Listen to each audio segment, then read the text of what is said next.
Hey everyone, Xavier here and welcome back to the Cruiserweight Classic and the beginning of pool number 3. So far, 2 amazing pools, and I'm not going to give any spoilers because I want you guys to go back and check it out because there's some real surprises, shall we say, along the way which have really made this championship tournament very, very interesting. Now, pool 3, I think is going to be incredibly competitive. I mean, look at these first round matches we've got for you in today's episode. Andrade, Cien, Almas versus Xavier Woods. Ricochet versus Tyler Breeze, who's having a fantastic time in NXT. Bobby Fish versus Gentleman Jack Gallagher. And Pete Dunne takes on Samir Singh, who I think is really going to be the underdog for this one, but who knows. Without further ado, let's get straight into our opening match of the video. Andrade, Cien, Almas versus Xavier Woods. And here is Andrade, Cien, Almas. Going to be a very important member, I think, of this 205 Live roster. A fantastic addition, and this could be the beginning of something very, very special for the man. And here we go then. Someone very much like Andrade, someone who is not currently part of 205 Live in real life, but someone who I think could really add something to that roster, and that is going to be Xavier Woods. Of course, we've already seen Kofi Kingston as well, and I really feel like these two, if not getting a singles championship, could really be fantastic in the tag team division for this 205 Live roster. But Xavier Woods gets his big chance here to show exactly what he can do, alongside, of course, Francesca. Right then, we are underway. The bell goes. Andrade, Cien, Almas versus Xavier Woods. Two possible... I think Xavier Woods is often overlooked, to be honest with you, but looking at his stats in this game, he's actually 83 rated, which is very, very high. It's higher than quite a large proportion of the actual roster, so quite impressed by that here with Xavier Woods. A nice stiff right hand to the face by Woods on Almas, and again fighting back with those forearms. Almas taking Woods down. Woods just pushes Almas out the way and went for the running forearm, but Almas saw it coming and then catching Woods with the Huracarana. Got myself tongue-tied now. Now, as far as I'm aware, talk about universe modes. NXT is due to finish at the end of this month. If all goes to plan, I don't have another sabbatical for a week, and I can actually keep a hold of my voice for a while.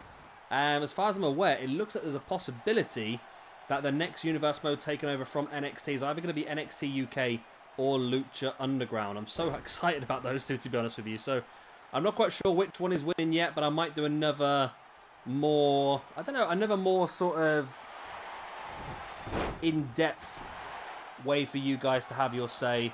Maybe a pilot episode from each would be a good idea to do, I don't know. But I'll have a look at that as time goes on. And of course, at the end of this Cruiserweight Classic tournament, we will crown our first Cruiserweight champion in SWE, and then we will start the 205 Live Universe mode. I mean, we've had a fantastic set of names as part of this tournament so far, but this is just scratching the surface. There are even more names ready to be joining, and we're still dabbling here and there. I think we're going to keep it as realistic as we can, using guys from NXT and from the main roster to really showcase the ability. But I would like to maybe bring in a legend or two. I wouldn't be adverse to maybe bringing in Jushin Liger at some point, Ultimo Dragon, and some of the other guys as well. I'm sure there's like Psychosis and Juventud, and those are the guys, I don't know if they're really classed as legends of Cruiserweight Wrestling, but when I think about Cruiserweight Wrestling, I think my sort of age and that sort of thing. I remember watching some of the great Cruiserweights in WCW, which is when it was at its best, and I remember seeing those sort of guys. But I think also the likes of Eddie Guerrero could be fantastic in this roster for a bit, and Dean Malenko. Oh, Dean Malenko is got to be a given at some point. And I can't wait to be able to do that sort of thing. And of course, we're seeing it a bit in NXT at the moment, and I'm hoping you guys are enjoying that idea. But we're sort of mixing and matching. We've got some championship matches, some feud matches, and then also some legends versus up-and-coming stars matches planned for Shabby Takeover as well. As Xavier Woods hits, wow, this could be it. You know, Woods could knock out Almas. That'd be a massive elimination early on. 1, 2. Oh, and Almas does kick out. I don't know about the absence of Zelina Vega. I'm not sure you can actually have a manager as part of a tournament, you know.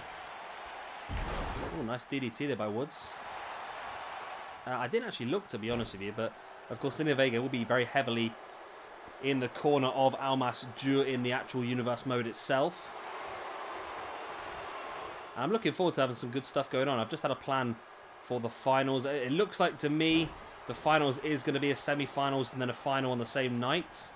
That seems to be what the majority of people have requested to see.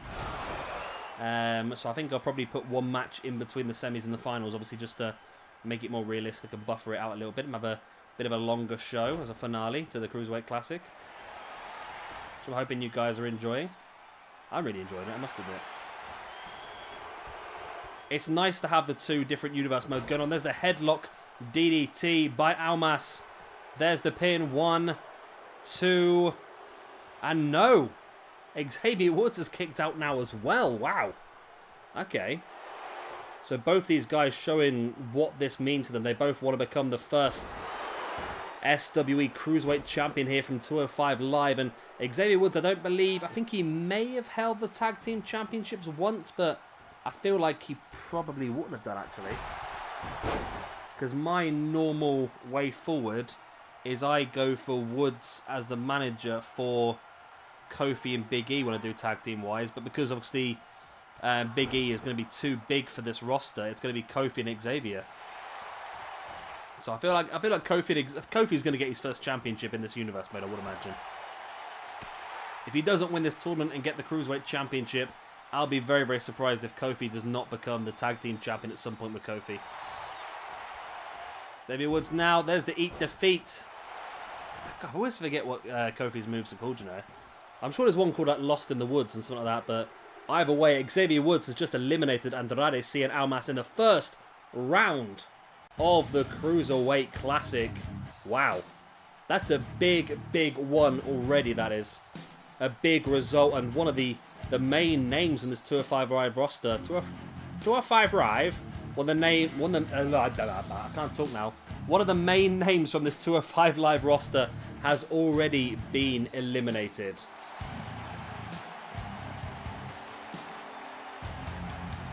There was the elbow drop by Kofi, then into the DDT. There's the pin for the 1, the 2, but not enough.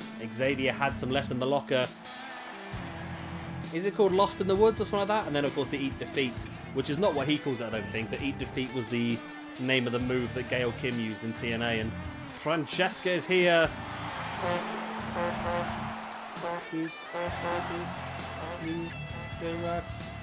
This could be big for Xavier, you know. I mean, we've had some big names eliminated from this tournament already. If he can have a good run, he could become our first Cruiserweight Champion.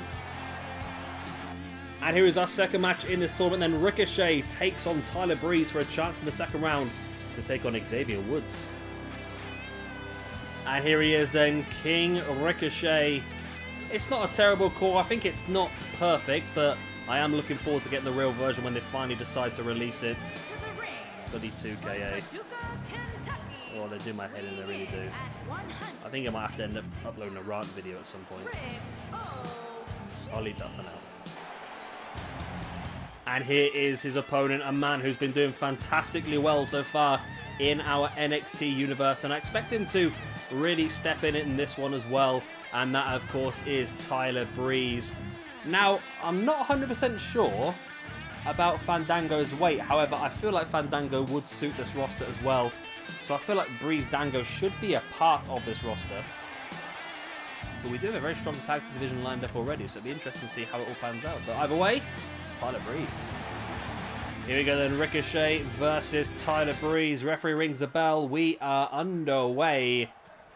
And you'd think that Ricochet would be the favourite for this one. And now seeing Andrade, Cien, Almas being eliminated, that should really give him a bit more of a boost, I feel. I wonder if we should look at bringing back some people as well. I mean, that's not a bad idea, actually.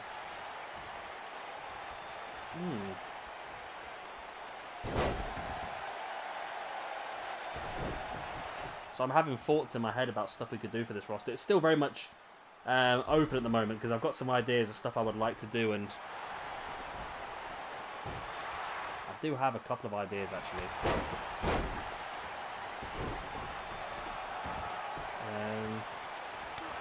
Yeah, I'm going to stop thinking about that. I'll come back to that at a later date, I think, in my head.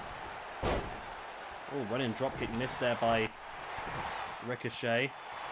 And Breeze with the right hand, but Ricochet fighting back. Went for the Hurricane, but Breeze kicked him away now. Yeah, like I was saying, Breeze doing fantastically well. Recently on our last episode of NXT, did get a victory over Velveteen Dream, which is big for him. And I feel like Breeze should be given some sort of bigger opportunity. But the problem is we're sort of already locked in now for Shabby Takeover. I think more or less everything is already organised. But Breeze has definitely impressed me. And that's not a bad thing, because it means Breeze will probably get more of a look in across our universe mode this year. I mean, this universe mode suits him pretty well. And what else could we do with him, really? NXT UK probably won't be a place for him, to be honest with you. Mainly because he's Canadian. Maybe if we get around to doing Stampede, maybe he could be part of that. Ricochet, of course, will probably end up being part of Lucha Underground, but obviously as Prince Puma. So there's a lot of different things we could do. This is that great combination, is it? The Northern Light suplex into the deadlift vertical suplex. Incredible core strength being shown there by Ricochet. There's the pin on Tyler Breeze. 1, 2. Only a 2 count, but Ricochet is getting pretty close, actually, pretty early on in this match. As he brings Tyler Breeze back up to his feet, and my PlayStation starts to go absolutely crazy. Nice powerbomb there by Ricochet on Tyler Breeze. Now Ricochet going to head up to the top. If we see a 680 here, that could be enough to finish the match off. And it looks like he is lining it up. There's the 680 sent on by Ricochet on Tyler Breeze. That could be enough to guarantee a place for Ricochet in the next round against Xavier Woods. 2. And no. Tyler Breeze kicked out. I mean, the referee wasn't the quickest down, but it wasn't his slowest descent either. Ricochet with a boot in the spine of Tyler Breeze, who and fights back with a boot in the face. Ricochet, nice head scissors takedown. And is Tyler Breeze going to be able to come back in this one? I mean, he's shown great resilience so far to kick out of the Northern Light vertical suplex combination and then the 680 senton, but is it just delaying the inevitable? At the moment, it seems to be a delay in the inevitable as Ricochet just continues the assault and now going after the arm of Tyler Breeze and launches him over. Pin once again. 1, 2. Only a 2 count. Nice back elbow there by Tyler Breeze in the face of Ricochet. Then drops Breeze neck first across that middle rope. I was about to say if he was Rey Mysterio, go for a 619. I thought he was going to go for a 619 there from him. It didn't, obviously. And there we go. Ricochet folding Tyler over into a single leg Boston Crab. And there's the tap out. Wow. I think eventually it just became too much for Tyler. He was getting just damaged the whole way through this match, but eventually he just had to tap out. Just too much for him, wasn't it? Ricochet looked very, very strong. There was the pin for the 1. Not enough, and then there was the combination Northern Lights into a vertical suplex, which again was pretty close. That was a long 2 count, which we're going to get to watch the whole of. Then the 680 senton, even more difficult for Ricochet. He had to put a slight twist on it as well because Tyler Breeze was not positioned very well.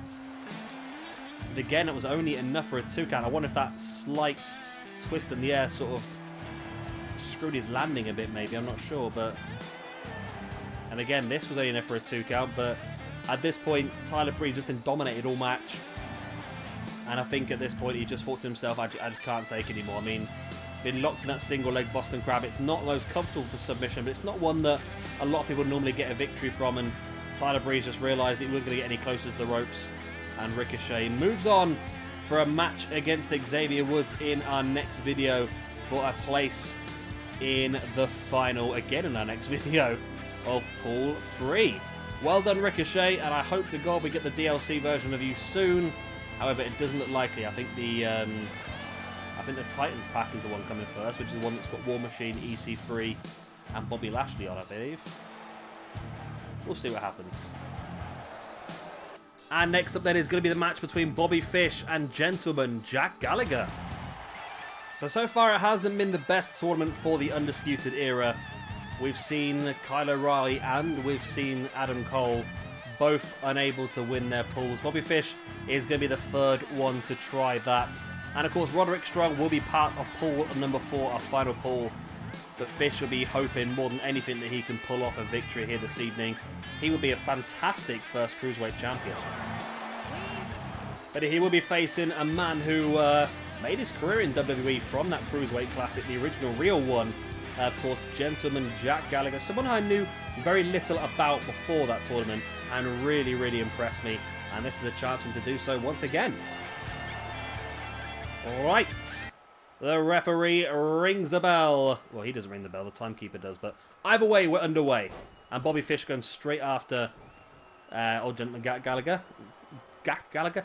Gentleman Jack Gallagher. There we go, a bit of a tongue twister there for me. So this is an interesting one because a lot of the matches so far we've seen this tournament have been pretty high-flying, whereas this one I feel like might be more technical, as Bobby Fish instantly rolling Jack Gallagher through into a knee bar. Wow, and Gallagher is nowhere near a rope. What? Gallagher does break free. Wow. Bobby Fish really took my words to heart when I said his entrance about him coming out and just needing a win for Undisputed Era, wasn't he really? But wow, that was almost very, very quick in with that knee bar. That was quite shocking how early he got that locked in, to be honest. Yeah, this will be a lot more of a technical bout rather than some of the high-flying ones we've seen so far. Both guys very, very good at submissions and technical wrestling and tying their opponent in knots effectively and damaging body parts to build on later on in the match. Now, Jack Gallagher has always done pretty well in SWE. I don't know if you remember last year on WWE 2K... I'm getting confused. This is 2K19, isn't it? WWE 2K18, as part of our Octane Universe mode, he actually held the European Championship for quite some time. I think he was the first European champion in that brand. And I believe he also... Didn't he defeat Sheamus to retain it as well at one point? Which, again, he wasn't expected to do. And he did fantastically well. I think finally losing that belt to Marty Scurll, I believe. But yeah, Jack Gallagher's definitely done... Well, he's definitely overachieved so far in his SWE career. And who knows, he could pull that off again here in our Cruiserweight Classic tournament. And if Bobby Fish gets knocked out first round as well, that's going to be even more disappointing for the Undisputed Era. As Jack Gallagher now, after that slow start and being caught in that knee bar, has taken control of this match. As Bobby Fish tries to turn it around, and Fish needs to rethink his strategy after what's happened so far. He came out all guns blazing, took the early control, but struggled since then. I say as he hits a fantastic Saito suplex on Jack Gallagher and keeps him grounded, but Gallagher playing possum. Fighting back with the right hand in the gut. Before taking Fish up into a... It was like a fall away position, then up onto the shoulder, dropped him neck first across that top rope. Gallagher, oh, headbutts Bobby Fish. Brings Fish back up to his feet once again before sending him into the corner. Gallagher, there's that running drop kick, his finisher maneuver, isn't it? Straight into the pin of Bobby Fish. Oh, referee. 1, 2. Referee was so slow to get down. I think if I was Gallagher, I'd be very annoyed with that by the referee. I really would. Gallagher brings Bobby Fish back up to a seated base. Now twisting the head of Bobby Fish, really wrenching at it. Oh, really going at that neck. Oh, and once again. And Fish finally does get back up to a standing base with the right hands in the gut to break free. And a big stiff one to the face. A knee in the gut and then into the dragon screw. Maybe potentially trying to weaken the knees of Jack Gallagher for another knee bar at some point in this match. Stiff right hand leading Gallagher to drop to the ground. Now Gallagher, a lot of you probably will not know, actually has a 2-0 MMA record. There you go, surprise everyone that, doesn't it? I was pretty shocked when I heard about it. I must admit, obviously in a quite low weight range, but still, an 0-2. I think he's obviously very good at submission wrestling and obviously submission fighting as well. He is a very, very resilient young man, shall we say. But I think he's going to have to be as Bobby Fish lines him up again. Obviously, he's already done damage now to this knee later on, but oh, it's actually worked out pretty well for Gallagher. He's pretty close to the ropes, but Fish may be able to just about rotate him slightly, and Gallagher had no choice but to tap out on Bobby Fish, does make it through to the second round of this Cruiserweight Classic tournament. Jack Gallagher showed himself off pretty well, I must admit. But it wasn't to be enough in this one. And that was the first knee bar locked in. You see Jack was favouring that knee straight away. And as soon as Bobby Fish was able to lock it in the second time, it was going to be just far too much. And of course, the dragon screw and everything else throughout the match did not help Jack Gallagher's course. I mean, that was a stiff headbutt, which has got to do as about as much damage to you as it does to your opponent. There was that running dropkick, and this is the one where I feel like the 1, 2, 3, 4. There we go. Look, it was almost down for a 4 count, but the referee was so slow to get that and actually count it. I can feel like Jack could be pretty annoyed in this tonight's episode, but either way, Bobby Fish does get the submission victory, and he moves on to the second round of the Cruiserweight Classic tournament. And here is our final match of the first round, and our final match of the video. It will be Samir Singh taking on Pete Dunne. And here then is Samir Singh, one half of the Bollywood Boys. Going to be actually a lot more useful in this universe mode, I think. And it's pretty cool to have them as a proper tag team. And of course, they were part of the... Were they? No, they weren't. They weren't part of the World Cup, were they? It was Jinder Mahal, the Great Khali, and Sanjay Dutt. So we've not really seen much of the Singhs at all in any of our universe modes. I think they were briefly involved in Throwdown a couple of years ago, but this is their first real chance to show what they can do. But to be honest, I don't like Samir Singh's chances here against the Bruiserweight Pete Dunne. I really don't, I'm afraid. Pete Dunne is one of my favourites, and one of my favourites to go on and win this entire tournament. And I feel like Samir Singh might just be a minor speed bump on his road to glory. Here we go then, Samir Singh versus Pete Dunne. The bell goes, we are underway. And Singh with the early front chancery, but not really making much out of it. And a clubbing blow to the side of Pete Dunne, and Dunne does slide free into a reverse DDT. Bringing Singh back up to his feet once again. Into a butterfly suplex. Yeah, I feel like Samir Singh and his brother Sunil Singh will be very, very good in our tag team division. It's nice to have a proper Cruiserweight tag team around. I might bring in Jinder solely as a manager, just to give them the heel advantage with the manager. I mean, obviously Jinder will not compete unless... You never know, we might be able to do that at some point. We might bring in Jinder, you know, we could do some sort of feud possibly. Because Tyler Bate, I believe, is okay to compete in this roster. However, Trent Seven, I believe, will be too heavy.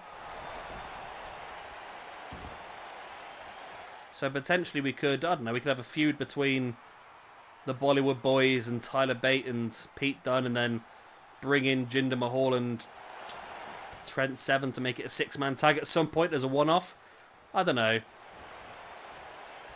They're all just like throwing ideas in the air at the moment, but there's lots of stuff we could do. The one thing I want to try and avoid is going down the same route every single time, and as much as I love the idea of Undisputed Era versus British Strong Style, that is something we're looking at for NXT currently, so I don't feel like that's something we want to do here on this roster again. Nice suplex powerbomb, that's an incredible move, that. Pinned by Pete Dunne, who I really think is going to be a main event star in this roster. I really do. Of course, we are going to have a mid-card championship as well at some point, and I'm still debating what the mid-card championship is going to be. I like the idea that Jay had about calling it the light heavyweight championship and just like bringing back the 2 belts from the past.